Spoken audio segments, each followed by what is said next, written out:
Mukti. Saya adalah salah satu guru pejuang digital dari Kemendikbud Pusdatin. Pada siang hari ini, saya bersama murid rakyat di Sekolah Rakyat Menengah Pertama 29 Pamekasan akan mengadakan pendampingan terkait teknologi digital dalam proses pembelajaran. Tentunya dengan menggunakan aplikasi Rumah Pendidikan, di mana di situ akan memanfaatkan terkait dengan ruang murid, sehingga meningkatkan kualitas pembelajaran di sekolah rakyat kami.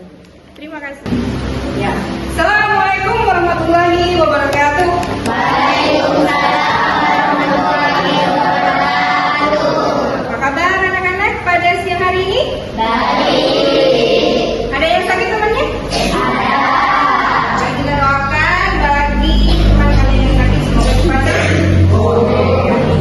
Pada siang hari ini kita akan melakukan pembelajaran secara digital tentunya, di mana kita akan memanfaatkan yang namanya papan interaktif digital yang biasa kita sebut dengan PID, papan interaktif digital. Nah, di sekolah ya, kalian di mana sudah mendapatkan fasilitas yang luar biasa tentunya, di mana satu murid mendapatkan satu laptop, dan di dalam ruang kelas kita ini yang kecil yang penuh makna, ini juga sudah dilengkapi dengan papan smartphone atau papan interaktif digital.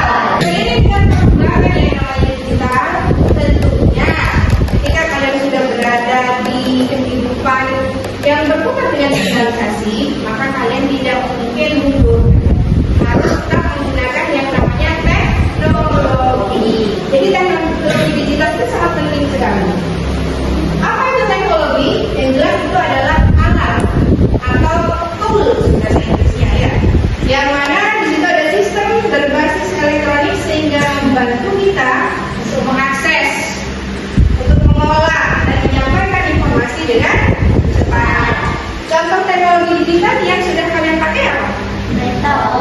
Oke, ada laptop. Karena di sekolah rakyat tidak diperbolehkan untuk menggunakan gawai atau handphone atau telepon seluler, karena di sini tentunya kalian sudah dilengkapi dengan yang namanya laptop. Jadi penggunaan pembelajaran kita bisa langsung menggunakan laptop.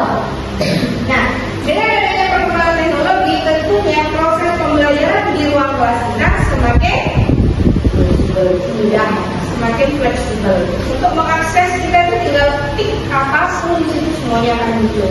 Bahkan dengan adanya ChatGPT ataupun AI itu hanya sebagai alat juga atau tools yang bisa membantu memudahkan kalian. Tapi alangkah baiknya ketika kita harus membaca buku-buku kita yang ada, kalian menyerap semua informasi daripada harus menggunakan atau selalu ketergantungan dengan adanya AI. Itulah perkembangan teknologi kita dari ruang kelas. Manfaatnya apa saja itu sudah jelas. Kemudahan mengakses informasi juga, dan pembelajaran bisa langsung secara interaktif. Contoh pemanfaatan dengan adanya media pembelajaran digital. Kalau zamannya ibu mungkin yang kemarin-kemarin, yang namanya media pembelajaran tidak memakai smartphone, tapi masih menggunakan yang namanya karton misalnya, atau menggunakan ada kartu ibu buat. Nah sekarang dengan seiringnya perkembangan teknologi, adanya papan interaktif digital sudah memudahkan. Kalian mau mengakses apapun, belajar dari sini semuanya ada kan?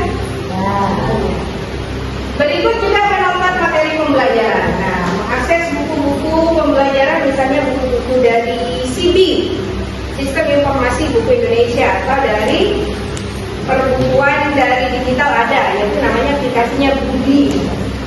Menggunakan aplikasi belajar itu juga banyak. Salah satu contohnya, ya, ini adalah dari Rumah Pendidikan, di mana Rumah Pendidikan itu memang digagas oleh Kementerian Pendidikan Dasar dan Menengah.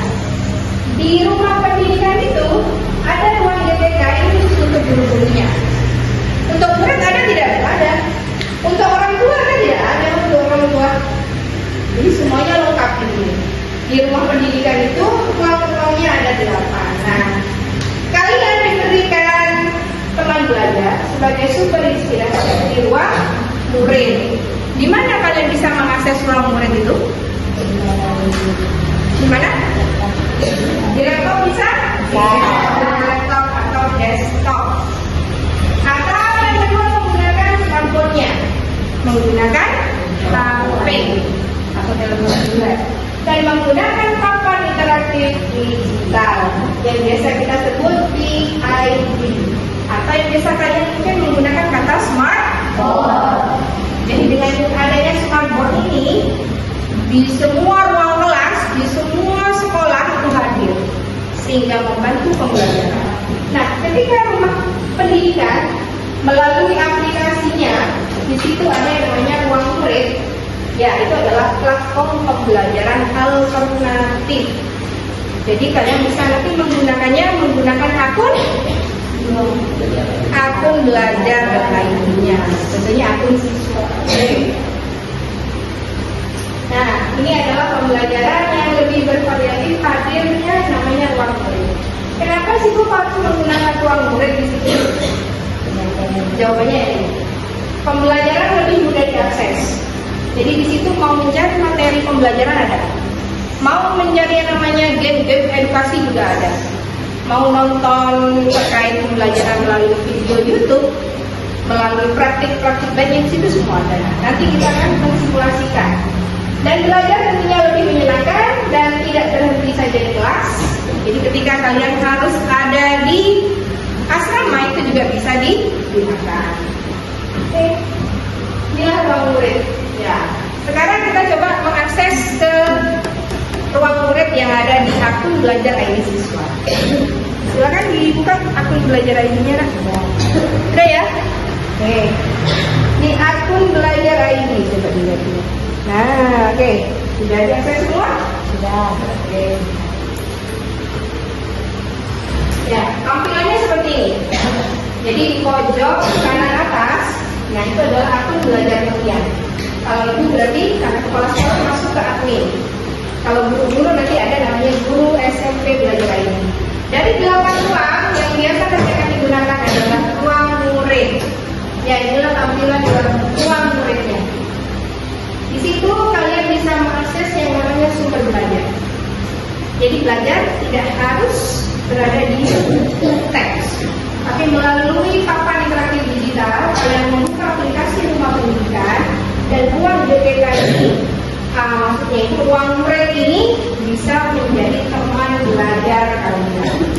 Nah, di sini juga ada latihan soal, ada sumber-sumber buku, mau baca buku non teks ada, jadi buku pelajaran ada, buku-buku fiksi itu juga ada. Di sana ada di sana. Sekarang silakan kalian klik di sumber belajar. Scroll ke bawah, nanti ada tulisannya sumber belajar. Betul ya? Sudah ketemu? Ya, sudah. Ya, ini. Ya. Yang namanya sekolah itu butuh jaringan akses internet atau wifi yang kuat.